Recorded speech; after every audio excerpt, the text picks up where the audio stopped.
मित्रांनो, मराठा आरक्षणाचं आंदोलन सुरू आहे आणि यामध्ये एक गोष्ट सध्या खूप चर्चेत आली आहे। जरांगे पाटील सतत मुख्यमंत्री देवेंद्र फडणवीस यांचं नाव घेत आहेत। त्यामुळे प्रश्न उभा राहतो, आरक्षणाचा मुद्दा बाजूला पडून हे आंदोलन फडणवीस विरुद्ध जरांगे पाटील अशा वैयक्तिक संघर्षात बदलत नाहीये ना?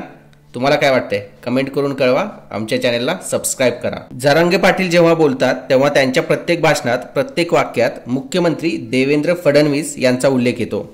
मुख्यमंत्र्यांचं नाव घेणं यात काही चूक नाही, कारण तेच राज्याचे प्रमुख आहेत आणि त्यांच्याच हातात निर्णयाची किल्ली आहे। पण जर वारंवार एकाच व्यक्तीला टार्गेट केलं तर लोकांमध्ये वेगळी धारणा तयार होते। हे आंदोलन आरक्षणासाठी आहे की एखाद्या नेत्याविरोधात आहे असा प्रश्न निर्माण होतो। मुख्यमंत्री स्वतः क्वचितच थेट उत्तर देतात, पण त्यांची माणसं मात्र ॲक्टिव्ह असतात। आताही त्यांची माणसं ॲक्टिव्ह झालेली आहेत आणि ती जरांगे पाटलांवरती आरोप किंवा वेगवेगळ्या पद्धतीने त्यांचं हनन करण्याचा प्रयत्न करत आहेत। जरांगे पाटलांनी नाव घेतलं की समर्थकांचं सोशल मीडियावर युद्ध पेटतं। त्यामुळे मूळ मुद्दा मराठा समाजाला आरक्षण मिळायला हवं की नाही यावरून लक्ष हटण्याचा धोका निर्माण होतो। सरकारला धारेवर धरणं, मागण्या ठाम ठेवणं यामुळेच एखादं आंदोलन यशस्वी होत असतं। पण एखाद्या व्यक्तीवरच सतत बोट ठेवलं तर चळवळ कमकुवत होते। लोकांना आरक्षण हवं आहे, नेतृत्वात वैयक्तिक भांडण नकोय असं सर्वांनाच वाटतंय। त्यामुळे असं दिसतंय की जरांगे पाटलांनी फक्त आरक्षणावर लक्ष केंद्रित केलं तर चळवळ जास्त प्रभावी ठरेल।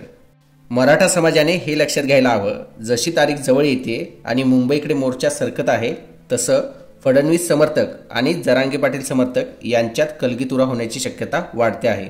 यामुळे वादविवाद वाढत जातील। दोन्ही साईडच्या लोकांच्याकडून एकमेकांवर आरोप प्रत्यारोप हे सतत चालू राहतील। यामध्ये मूळ मुद्दा जो मराठा समाजाचं आरक्षण आहे तो दुसरीकडे सरकण्याची भीती निर्माण होते। त्यामुळे प्रत्येक मीडिया कव्हरेजमध्ये प्रत्येक लोकांच्या नजरेसमोर हा संघर्ष देवेंद्र फडणवीस विरुद्ध जरांगे पाटील असाच दिसून येईल आणि त्यामधून मेन आरक्षणाचा जो मुद्दा आहे तो भरकटण्याची फार शक्यता दिसून येत आहे। मित्रांनो, आंदोलन कोणत्याही समाजाचा असो, जर तो समाज आर्थिक, सामाजिक, शैक्षणिकदृष्ट्या मागास असेल तर त्यांना आरक्षण मिळालंच पाहिजे।